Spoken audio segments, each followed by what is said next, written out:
Pada tanggal 23 Maret tahun 1966, selaku Panglima Angkatan Darat, Jenderal Soeharto memerintahkan Direktur Polisi Militer Angkatan Darat melepas penugasan pengamanan Presiden dari Cakrabirawa. Soeharto melakukannya secara bertahap, begitulah yang dicatat Julius Power dalam buku Gerakan 30 September, Pelaku, Pahlawan dan Petualang yang disusunnya. Menurut Julius Power, setelah Cakrabirawa dibubarkan, pengawalan seluruh istana kepresidenan sejak hari itu ditangani Batalion Pomat Para, Batalion Pom Gabungan Berikut Bantuan di BPK atau bawah perintah Batalion 531 Raiders Brawijaya. Sebagai petugas penanggung jawab diserahkan kepada Letnan Kolonel CPM Norman Sasono. Norman pun diangkat menjadi Dan Satgas Pomat atau Komandan Satuan Tugas Polisi Militer Angkatan Darat. Dengan demikian, tulis Julius Power, sejak hari itu resmi Resimen Cakrabirawa dibubarkan, semua anggotanya dikembalikan kepada induk kesatuan masing-masing.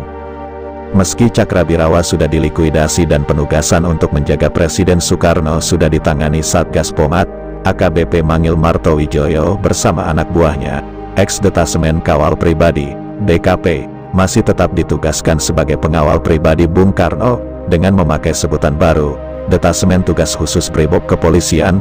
Tugasnya sama, yang beda hanya warna baretnya. Dulu baret merah tua dengan pakai lambang Cakrabirawa, sekarang jadi baret biru tua Korps Brimob.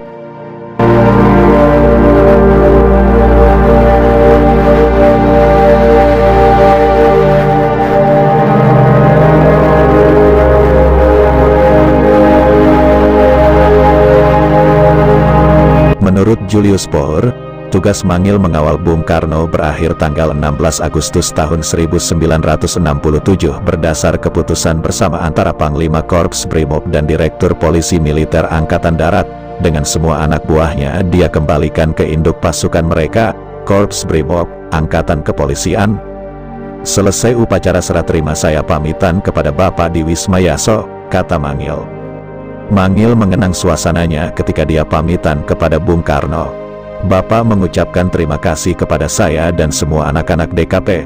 Kemudian Bapak berkata dengan suara keras, sambil melirik ke arah ajudan Presiden yang baru saja bertugas, Mayor Laut Guritno, pengganti Kolonel KKO Bambang Wijanarko, mungkin agar dia bisa mendengar dengan jelas. Mangil mengawal saya sudah sejak proklamasi kemerdekaan. Mangil pasti tidak akan meninggalkan saya kalau tidak ditarik kesatuannya.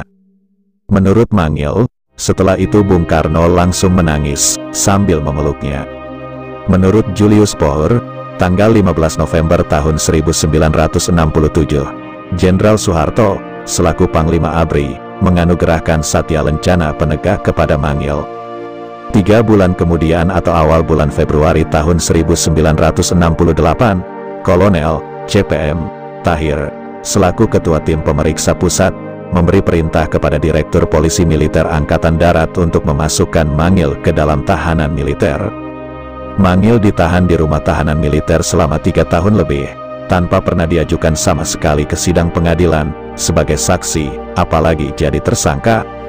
Akhirnya, tanggal 11 Oktober tahun 1971, Sekretaris Militer Presiden Mayor Jenderal Cokropranolo mengeluarkan surat keputusan, menugaskan kembali Letnan Kolonel Polisi Mangil Martowijoyo dalam dinas kepolisian. Meski demikian, dengan memakai surat keputusan yang sama, sekaligus pada hari yang sama, Mangil secara hormat dipensiunkan dari tugasnya sebagai perwira polisi. Manusia harus mengikuti seluruh lakon kehidupannya secara utuh dan pasrah. Saya ditahan 3 tahun lebih dan berkali-kali menjalani pemeriksaan. Semua tuduhan dan segala macam prasangka terhadap diri saya ternyata tidak pernah ada yang terbukti. Tetapi, saya juga tidak pernah diajukan sebagai saksi.